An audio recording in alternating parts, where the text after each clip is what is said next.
ഇന്ത്യയിലെ തന്നെ ഏറ്റവും ശക്തമായ രാഷ്ട്രീയ മുന്നണി സംവിധാനമുള്ള ഒരു സംസ്ഥാനമാണ് കേരളം. കേരളത്തിൽ LDF ഉണ്ട്, UDF ഉണ്ട്, NDA ഉണ്ട്.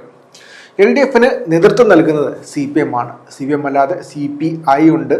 ഇപ്പോൾ കഴിഞ്ഞ 5 വർഷമായിട്ട് കേരള കോൺഗ്രസ് മാണിയുണ്ട്, ജനതാദളുണ്ട്, പിന്നെ അസംഖ്യം ചില ചെറു പാർട്ടികളുമുണ്ട്, ദേശീയ പാർട്ടിയായ NCP ഉണ്ട്, അങ്ങനെ കുറച്ച് പാർട്ടികളുണ്ട്. UDFിലേക്ക് വരുമ്പോഴത്തേക്കും UDFിലെ പ്രധാനപ്പെട്ട കക്ഷി കോൺഗ്രസ് ആണ്. കോൺഗ്രസിന് ശേഷം മുസ്ലിം ലീഗ് ഉണ്ട്, പിന്നെ കേരള കോൺഗ്രസ് ജോസഫ് ഉണ്ട്, RSP ഉണ്ട്, പിന്നെ ചെറിയ പാർട്ടികളും കൂടി ചേർത്താണ് UDF. NDAയിലേക്ക് വരുമ്പോഴത്തേക്കും പ്രധാനമായിട്ടും BJP ആണ്, പിന്നെ BDJS ഉണ്ട്, പിന്നെ ചില പാർട്ടികളുമുണ്ട്, PC ജോർജിൻ്റെ പാർട്ടിയെ പോലത്തെ ചില ചെറു പാർട്ടികൾ. അങ്ങനെയാണ് കേരളത്തിലെ മുന്നണി സംവിധാനം. ഇവർ പരസ്പരമാണ് മത്സരിക്കുന്നത്. LDF UDFുമാണ് മത്സരിക്കുന്നത്. CPIM കോൺഗ്രസും എതിരിട്ടാണ് മത്സരിക്കുന്നത്. CPM കോൺഗ്രസും ഒരിക്കലും കേരളത്തിൽ സഖ്യമായിട്ട് മത്സരിക്കുന്നില്ല. എന്നാൽ അങ്ങനെ പറയാൻ പറ്റുമോ എന്നൊരു ചോദ്യമുണ്ട്. മലപ്പുറത്തുനിന്ന് പുറത്തു വരുന്ന ചില വാർത്തകൾ പരിശോധിച്ചു കഴിഞ്ഞാൽ ആ സഖ്യ വാർത്തകളെ ചിലപ്പോൾ ഛിന്നഭിന്നമാക്കാൻ പറ്റുന്ന തരത്തിലുള്ള വാർത്തകളാണ് പുറത്തു വരുന്നത്. അത് സംസ്ഥാനം ഒട്ടാകെ ഇമ്പാക്ട് ഉണ്ടാകുമോ എന്ന് ചോദിച്ചു കഴിഞ്ഞാൽ ഇല്ല എന്ന് തന്നെ പറയേണ്ടി വരും. പക്ഷേ പ്രാദേശികമായി, പ്രത്യേകിച്ച് മലബാറിൽ ചർച്ചകൾ സജീവമാണ്. ചർച്ചകൾ പുറത്തു വരുന്നത് മലപ്പുറം ജില്ലയിലെ പൊന്മുണ്ടം പഞ്ചായത്തിൽ നിന്നാണ്. മലപ്പുറം ജില്ലയിലെ പൊന്മുണ്ടം പഞ്ചായത്തിൽ ലീഗും കോൺഗ്രസും പരസ്പരം എതിരെയാണ് മത്സരിക്കുന്നത്. അതിൽ ഏറ്റവും ശ്രദ്ധേയമായ കാര്യം വെച്ച് കഴിഞ്ഞാൽ ഒരു മുന്നണി ഉണ്ടാക്കിയിട്ട് കോൺഗ്രസും CPMും ഒരുമിച്ച് മത്സരിക്കാൻ പോവുകയാണ്. 4 സീറ്റുകൾ CPMനും 2 സീറ്റ് മറ്റ് സ്വതന്ത്രന്മാർക്കും, ബാക്കി സീറ്റുകളെല്ലാം കോൺഗ്രസും എടുത്താണ് ലീഗിനെതിരെ പൊന്മുണ്ടം പഞ്ചായത്തിൽ മത്സരിക്കാൻ പോകുന്നത്. ലീഗിന് ശക്തമായ എതിർപ്പുണ്ട്.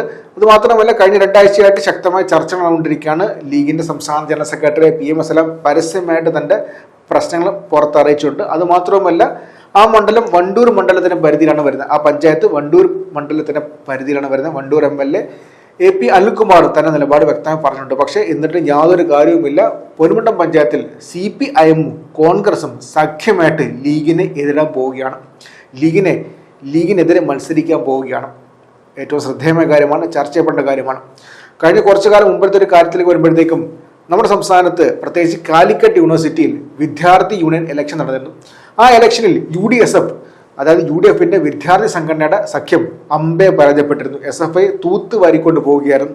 പ്രധാനപ്പെട്ട കാരണങ്ങളിലൊന്ന് UDSFിനകത്തുള്ള, അതായത് UDFിന്റെ വിദ്യാർത്ഥി സഖ്യത്തിനകത്തുണ്ടായിരുന്ന വിള്ളലുകളായിരുന്നു. അവിടെ പ്രധാനപ്പെട്ട വിദ്യാർത്ഥി സംഘടനയായ KSUവും കോൺഗ്രസിന്റെ വിദ്യാർത്ഥി സംഘടനയായ KSUവും മുസ്ലിം ലീഗിന്റെ വിദ്യാർത്ഥി സംഘടനയായ MSF തമ്മിൽ ശക്തമായ പ്രശ്നമുണ്ടായിരുന്നു. MSFനെ ഒരു വർഗീയ പാർട്ടി, ഒരു വർഗീയ സംഘടന എന്ന് വരെ KSUക്കാർ വിളിച്ചു. സാധാരണ ഇടതുപക്ഷ പ്രവർത്തകരുടെ ശക്തമായ വിമർശനം ഒന്നാണ്. ആ വിമർശനം KSUവിന്റെ പ്രവർത്തകർ തന്നെ ഏറ്റെടുക്കുകയായിരുന്നു. അത് ശക്തമായ രീതിയിൽ വിദ്യാർത്ഥി യൂണിയൻ ഇലക്ഷനിൽ, കാലിക്കറ്റ് സർവകലാശാലയിലേക്കുള്ള വിദ്യാർത്ഥി യൂണിയൻ ഇലക്ഷനിൽ പ്രതിഫലിക്കുകയും ചെയ്തു. UDSF തകർന്നടിയുകയും ചെയ്തു. അങ്ങനത്തെ ഒരു നീക്കമാണോ ഇപ്പോൾ പൊന്മുണ്ടം നടക്കാൻ പോകുന്നതിന് സുപ്രധാനമായ ചോദ്യമാണ് ഇപ്പോൾ പുറത്തുനിന്നുകൊണ്ടിരിക്കുന്നത്. പൊന്മുണ്ടം പഞ്ചായത്തിൽ ലീഗിനെതിരെ ശക്തമായ പ്രതിഷേധമാണ് കോൺഗ്രസിനകത്തുള്ളത്. അതിന്റെ ഭാഗമായിട്ടാണ് ഇപ്പോൾ CPIയുമായി ചേർന്ന് സഖ്യത്തിലൂടെ അവിടെ മത്സരിക്കാൻ അവർ തീരുമാനിച്ചിരിക്കുന്നത്. സംസ്ഥാനത്തെ രാഷ്ട്രീയത്തിന്റെ ഘടകവിരുദ്ധമായ കാര്യമാണ് അവിടെ പൊന്മുണ്ടത്ത് സംഭവിച്ചുകൊണ്ടിരിക്കുന്ന കാര്യമാണ് എടുത്തു പറയേണ്ടത്. എന്തായാലും ലീഗിനോടുള്ള ശക്തമായ എതിർപ്പ് ആ പഞ്ചായത്തിലെങ്കിലും ശക്തമായ കോൺഗ്രസിനകത്തുണ്ട് എന്ന കാര്യമാണ് ചേർത്ത് പറയേണ്ടത്.